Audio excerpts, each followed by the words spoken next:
चीन के साथ तो डबल बेइज्जती हो गई और वो भी ब्रिटेन में। जबरदस्ती चीन ने अपने प्रतिनिधि मंडल को भेज तो दिया। हमने बताया आपको पहली बेइज्जती हुई, उन्हें उस शोक सभा में शामिल नहीं होने दिया। लेकिन उसके बाद जो किया है ना ब्रिटेन ने, उसे कहेंगे आप एकदम से बेइज्जती का तो लेवल पार कर दिया। जानेंगे चीन के साथ क्या हुआ है। तो वहीं दूसरी तरफ भारत और सऊदी अरब ने अब वो खेल खेल दिया है जिस खेल के बाद अमेरिका पूरी तरीके से अपनी डॉलर को लेकर तड़प रहा है। आपने देखा हाल ही में डॉक्टर एस जयशंकर सऊदी अरब पहुंचते हैं, एक चिट्ठी लेकर पहुंचते हैं, प्रिंस से मिलते हैं और प्रिंस से मिलकर वो चिट्ठी देते हैं। उस चिट्ठी के बाद से ही सारे बवाल खड़े हुए हैं जो अमेरिका के ऊपर एकदम से एक बम की तरफ फूटा है। वैसे आपको बता दें, इसमें बांग्लादेश ने भी अब भारत के साथ जुड़ने का फैसला ले लिया है। जानेंगे क्या कुछ चल रहा है अंतर्राष्ट्रीय राजनीति में। एक बड़ी पुरानी कहावत है, अंडा चींटी बाहर लावे,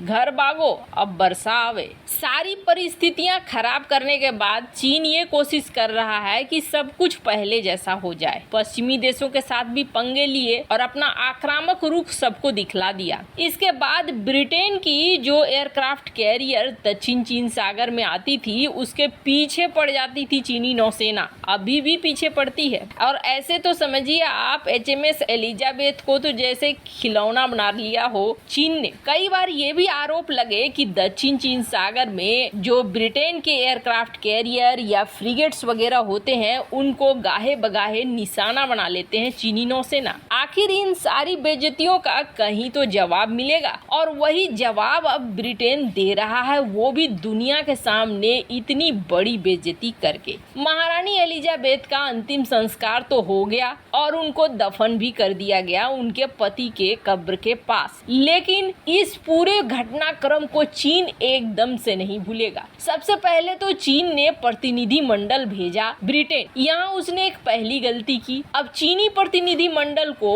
उस शोक संदेश सभा में शामिल ही नहीं होने दिया गया, जिसके बाद चीन ने ये तक कहा कि गरिमा बरकरार रखनी चाहिए थी। आप मेजबान थे, आपने हमें बुलाया था, लेकिन आपने हमें शामिल नहीं होने दिया। ये बहुत गलत किया।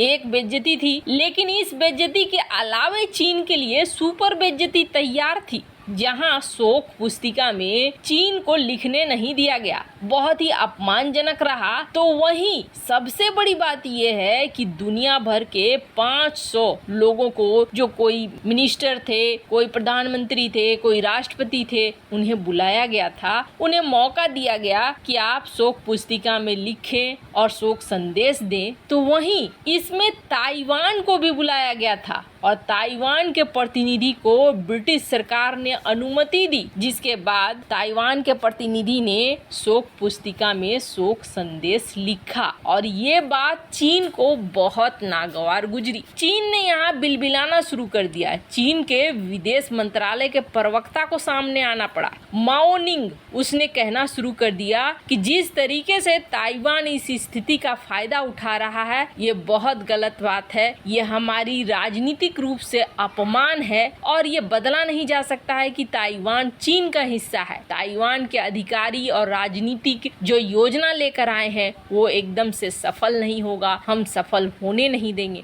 लेकिन ये जो बेइज्जती है ना, ये बेइज्जती एकदम से अल्टीमेट बेइज्जती है। जो रही सही कसर थी चीन की, वो पूरा कर दिया है ब्रिटेन ने। इसमें शोक पुस्तिका पर ताइवान को साइन करने की अनुमति दी गई। खैर, जहाँ एक तरफ ये सब कुछ हो रहा है, तो वहीं दूसरी तरफ अमेरिका के ऊपर भी एक गाज गिरा है। और अमेरिका के ऊपर ये गाज गिराने के लिए एक तरह से आप देखेंगे ना, तो रूस, चीन और भारत एक हो गए हैं। रूस, चीन और भारत के एक होने का सबसे बड़ा कारण ये है कि यहाँ पर तीनों देशों के हित, जो फायदा है, वो कॉमन हो गया है। ये बात आप छोड़ दीजिए कि चीन के साथ हमारी समस्या है, वो तो अपनी जगह है ही और उसे हम हैंडल कर ही रहे हैं। रूस के साथ हमारी दोस्ती है, ये भी अपनी जगह है, लेकिन इस वक्त जो ये फायदे की बात हो रही है ये भारत के लिए बेहद जरूरी था। दरअसल आपको याद होगा जब रूस यूक्रेन की लड़ाई हुई ना, तब ये कहा जाने लगा कि नहीं नहीं अमेरिका सब कुछ कर सकता है पर स्विफ्ट से रूस को बाहर नहीं करेगा। पर जितनी आसानी से अमेरिका ने ये फैसला ले लिया और स्विफ्ट से रूस को बाहर कर दिया, वो दुनिया के लिए चौंकाने वाला था। जैसे कि नागासाकी हिरोशिमा पर जब बम गिराया अमेरिका ने, तो इस बम के बाद दुनिया भर में एक क्रांति सी आ गई कि हमारे पास भी परमाणु बम होना चाहिए, हमारी सुरक्षा के लिए भी परमाणु बम जरूरी है, और दुनिया के कई देशों ने परमाणु बमों का निर्माण किया। ठीक वही क्षण था ये जब स्विफ्ट से रूस को बाहर किया गया। जिस तरीके से स्विफ्ट से रूस को बाहर किया गया, दुनिया के कई बड़े छोटे देशों को ये समझ में आ गया, यानी अमेरिका कल को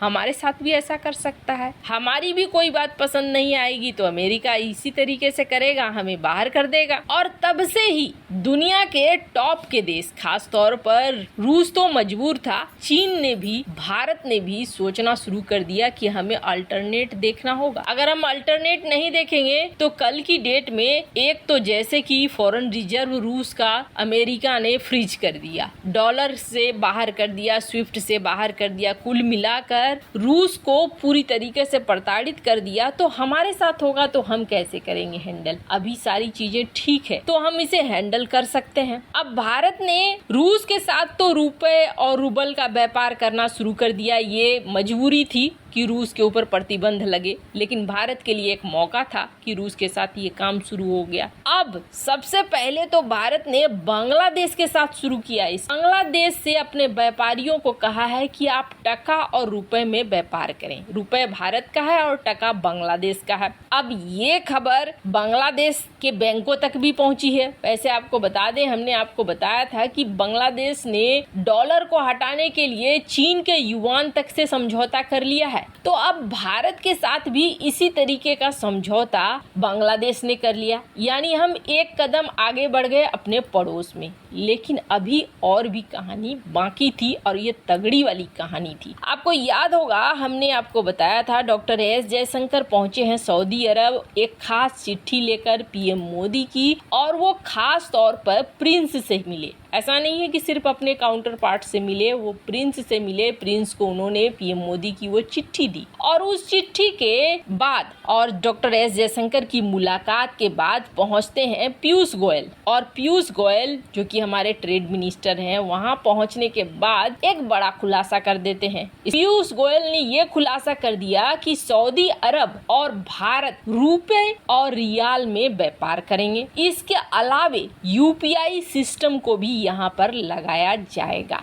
यानी हम अब तेल वगैरह खरीदेंगे तो रुपए रियाल में हमारा व्यापार चलेगा। वैसे आपको बता दें पीयूष गोयल ने यहाँ इन चीजों को भी दिखाया कि किस तरीके से भारतीय प्रोडक्ट सऊदी की मार्केट में है। वैसे आपको बता दें दोनों देशों के बीच तेल को लेकर, एलएनजी को लेकर, इसके अलावे आईटी को लेकर व्यापार चल रहा है। ऐसे में ये सिस्टम यहाँ पर सफल हो जाएगा। हम भी सामान मंगाते हैं सऊदी अरब से, सऊदी अरब भी हमसे सामान लेता है। ऐसे में रुपये और रियाल का ये सिस्टम तो यहाँ चल गया, लेकिन डॉलर के लिए सबसे बड़ा खतरा पैदा हो गया, क्योंकि अब दुनिया के देश डॉलर को छोड़कर ऐसी चीजों की तरफ बढ़ रहे हैं। अब इससे भारत को क्या फायदा होगा? भारत को ये फायदा होगा कि भारत का फॉरेन रिजर्व भी बचा रह जाएगा और भारत का रुपया भी मजबूत हो जाएगा। वैसे आपको क्या लगता है, भारत ने ये सही फैसला लिया या नहीं? कमेंट कर अपनी राय जरूर बताएं। जल्द मिलते हैं अगले वीडियो में नई खबर के साथ।